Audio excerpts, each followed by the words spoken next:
Ya, talent pool kita ini belum tebel. Ya, kalau di Brazil, Argentina, Inggris lahir terus. Hari ini PSSI mengumpulkan 150 talent pool aja nggak dapet. Tim nasional senior mungkin sekarang baru ada 2x11. Ya, tim nasional U20 kita mungkin 2x11 belum, masih short mungkin 6 pemain. Ya. Di U16 kita kemarin cuman starternya doang, ditambah dari bench 2 atau 3 orang. Nah itu kalau kumulatif belum 150, paling baru 60. Artinya masih ada 90 yang harus kita cari. Dan banyak juga yang bingung kok untuk timnas U19 dan sebelumnya juga untuk timnas U16 kok memakai pemain-pemain keturunan Indonesia, kenapa tidak pemain-pemain lokal? Ya stoknya dari mana bos yang berkualitas, ya kan? Coba kasih dong referensi, ya kan? Karena targetnya ini kan cukup tinggi ya, apalagi bagi timnas Indonesia U19.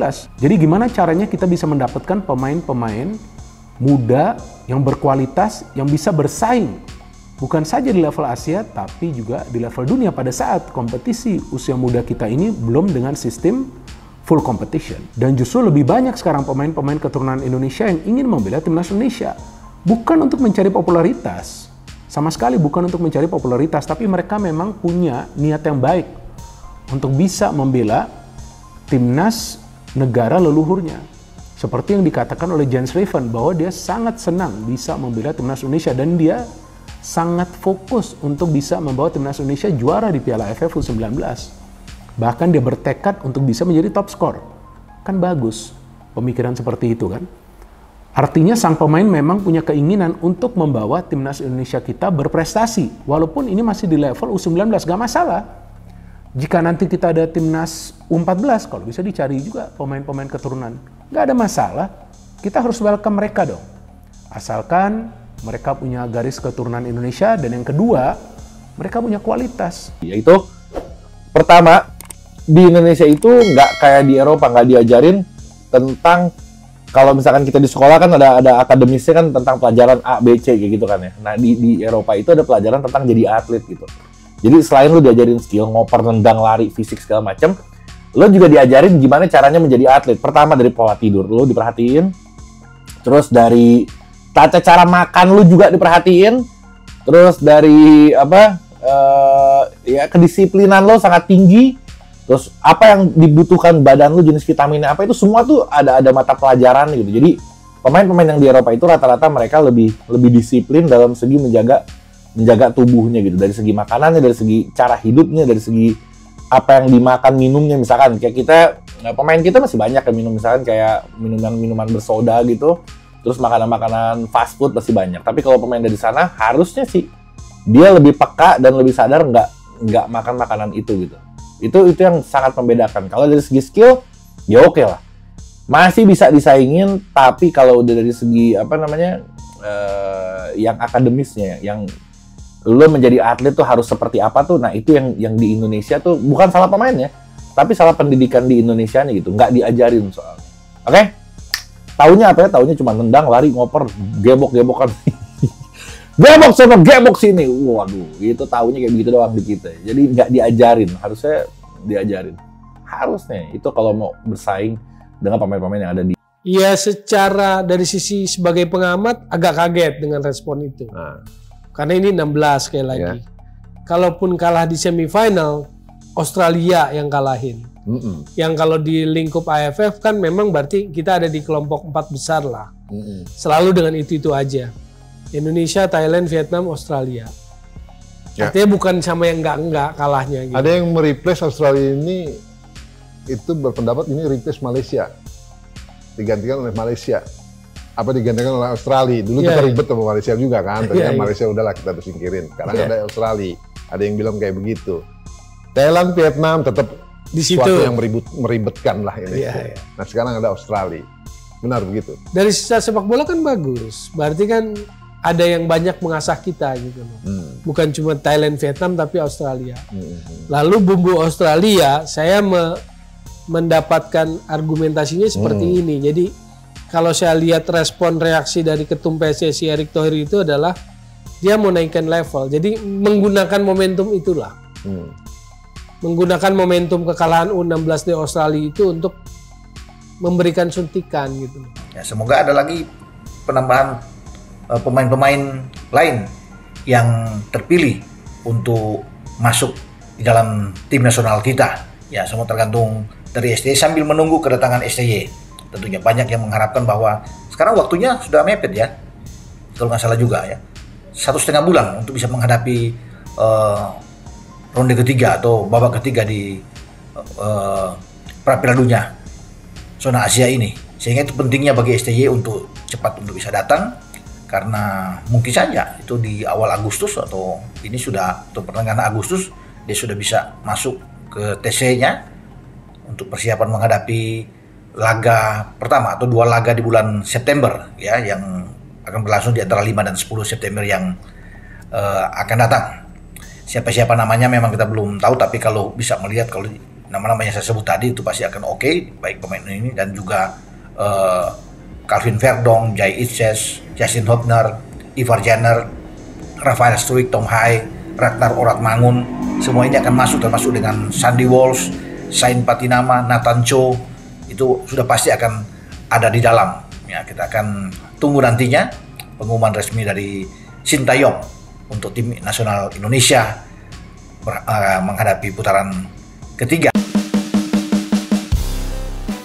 Sebelum lebih lanjut, jangan lupa klik tombol jempolnya, karena jempol kalian adalah bukti kalian cinta Timnas Indonesia.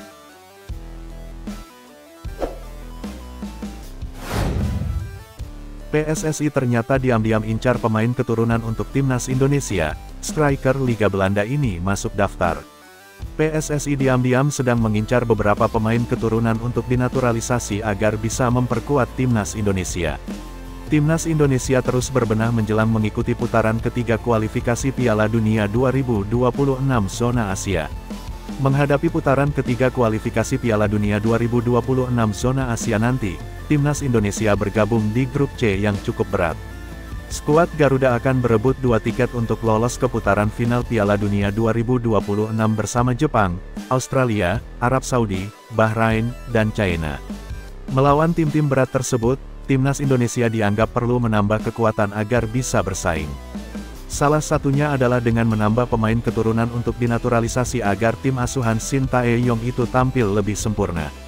Anggota Exco PSSI, Arya Sinulinga mengatakan pihaknya saat ini sedang mengincar beberapa nama untuk dinaturalisasi. Ada yang lagi diincar, beberapa lagi diskusi, ujar Arya dikutip dari channel YouTube pribadinya. PSSI memang belum mengumumkan nama-nama pemain keturunan yang masuk proyek naturalisasi berikutnya. Akan tetapi, beberapa pemain sudah menyatakan minatnya untuk bisa berseragam merah putih di putaran ketiga nanti. Salah satu nama yang digadang-gadang sedang diincar oleh PSSI adalah bomber FC Utrecht, Ole Romeni. Penyerang berusia 24 tahun itu disebut-sebut bakal memperkuat Timnas Indonesia di putaran ketiga kualifikasi Piala Dunia 2026 zona Asia nanti. Akan tetapi, Arya menyebut bahwa sosok tersebut belum bisa dibuka kepada umum karena masih ada beberapa hal yang perlu diurus. Siapa? Seperti biasa kami tidak akan jawab kalau orangnya belum sampai di Indonesia, katanya. Arya pun mengungkapkan tidak ingin menyebut nama, lalu ternyata prosesnya gagal sehingga tidak bisa bergabung. PSSI, lanjut dia, bakal mengungkapkan sosoknya jika memang pemain tersebut sudah mau dinaturalisasi. Karena kami tidak ingin bikin janji-janji palsu. Tidak biasa bikin janji palsu. Jadi kami biasanya yang pasti-pasti saja, katanya. Berita selanjutnya, demi percepat Maarten Paes bela Timnas Indonesia, PSSI terjunkan tim legal khusus. Exco PSSI, Arya Sinulinga menegaskan bahwa federasi didukung oleh tim legal untuk mempercepat perpindahan federasi Maarten Paes yang terkendala. Maarten Paes merupakan pemain keturunan yang sudah menjalani proses naturalisasi. Kiper FC Dallas ini bahkan sudah mendapatkan status WNI. Sayangnya kiper berusia 26 tahun tersebut belum bersyarat untuk tampil bersama skuad Garuda. Alasannya karena terhalang aturan FIFA. Hal itu karena Maarten Paes sempat bermain di Belanda U21 ketika usianya sudah menginjak 22 tahun. Dari aturan, ia tidak boleh pindah federasi untuk membela timnas lain. Maka dari itu, PSSI kini sedang berusaha untuk mengawasi masalah tersebut. Arya Sinulinga menyebutkan bahwa federasi juga didukung oleh tim legal dari Erick Thohir.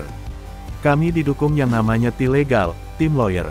Jadi Pak Erick juga punya tim lawyer yang mengerti mengenai sport di internasional, jadi paham mengenai hukum-hukum sport untuk internasional. Tim Pak Erick ada yang seperti itu, ucap Arya Sinulinga di YouTube pribadinya. Menurut Arya, PSSI telah mendengarkan beberapa masukan dari berbagai pihak. Namun, semuanya sudah diupayakan agar Maarten Paes segera membela timnas Indonesia. Jadi semua kemungkinan itu sudah dibahas. Dipertimbangkan secara hukum dan regulasi yang ada di olahraga, terutama FIFA, ujar Arya. Semua celah-celah hukumnya dipertimbangkan. Tapi kan kami tidak bisa sampaikan langkah-langkahnya bagaimana. Namanya berjuang secara hukum, ada langkahnya nanti kita siapkan semua, lagi berjuang terus, tegasnya. Adapun Maarten Paes diupayakan cepat untuk membela timnas Indonesia agar bisa memperkuat tim asuhan Sintayong untuk round 3 kualifikasi Piala Dunia 2026. Berita selanjutnya, jadwal CAS, kualifikasi Piala Dunia, Maarten Paes sudah bisa bermain. Gelaran kualifikasi Piala Dunia 2026 Zona Asia Ronde 3 akan segera dimulai September mendatang. Namun status Maarten Paes untuk membela timnas masih belum juga menemukan titik terang. Kiper FC Dallas ini telah menjadi warga negara Indonesia sejak April tahun 2024 lalu. Statuta FIFA 2022 Pasal 9 Ayat 2 menjadi ganjalan Maarten Paes membela timnas Indonesia, karena faktor perpindahan federasi dari KNVB ke PSSI. Proses tersebut mesti ditempuh lewat banding di FIFA, bahkan bisa berlanjut sampai ke Court of Arbitration for Sport CAS. Kehadiran kiper naturalisasi itu sangat dinantikan, karena timnas Indonesia akan menghadapi gelaran kualifikasi Piala Dunia 2026 Zona Asia di grup C. Di grup itu, timnas Indonesia akan menghadapi tim kuat seperti Jepang, Australia, Arab Saudi, Bahrain dan Tiongkok. Sampai saat ini status untuk bisa membela timnas Indonesia belum juga didapatkan oleh kiper yang berusia 26 tahun itu. Hal tersebut karena Paes masih belum mendapatkan perpindahan federasi dari KNVB ke PSSI yang menyebabkan dirinya masih belum bisa membela timnas Indonesia hingga saat ini. Status Maarten Paes masih terhalang di FIFA dan Pengadilan Arbitrase Olahraga CAS karena permasalahan dalam Statut FIFA Pasal 9 Ayat 2 butir I. Statut tersebut menyatakan pemain yang pernah bermain di federasi sebelumnya pada umur 21 tidak boleh pindah federasi. Usia Maarten pada saat membela timnas Belanda U21 dalam gelaran kualifikasi Eropa U21 tahun 2020 Maarten Paes sudah beranjak ke usia 22 tahun dikarenakan pengunduran jadwal akibat adanya COVID-19. Pihak PSSI masih berupaya terus untuk mendapatkan Maarten Paes dengan segera. Beberapa cara telah dilakukan namun sampai bulan Juli ini nama Maarten Paes masih belum terdaftar di jadwal list of hearings yang sudah update untuk bulan Juli sampai Oktober. Pihak PSSI tentunya sudah mencoba melobi FIFA agar kasus Maarten Paes bisa segera terselesaikan. Arya Sinulinga Exco PSSI mengatakan hal ini bukan masalah lobi-lobian, ini sudah regulasi, jadi harus dijawab dengan tata cara hukum bukan lagi lobi, tegas Arya Sinulinga dikutip Radar Kuningan. Kendati demikian pihak PSSI masih terus berupaya untuk kepastian Paes membela timnas Indonesia dengan segera. Jika diruntut dari jadwal sidang yang sudah diupdate oleh CAS untuk periode Juli hingga Oktober di mana sudah ada 32 nama dan tidak ada nama Maarten Paes. Itu artinya nasib Paes masih tidak jelas atau bahkan tidak bisa membela timnas dalam waktu cepat, terutama dalam gelaran kualifikasi Piala Dunia 2026 Zona Asia mendatang. Kendati demikian perihal jadwal sidang yang belum jelas itu semoga saja ada hal-hal yang bisa meringankan Maarten Paes. Agar setidaknya muncul jadwal sidang dalam waktu dekat dan bisa membela timnas dalam pertandingan-pertandingan yang akan datang.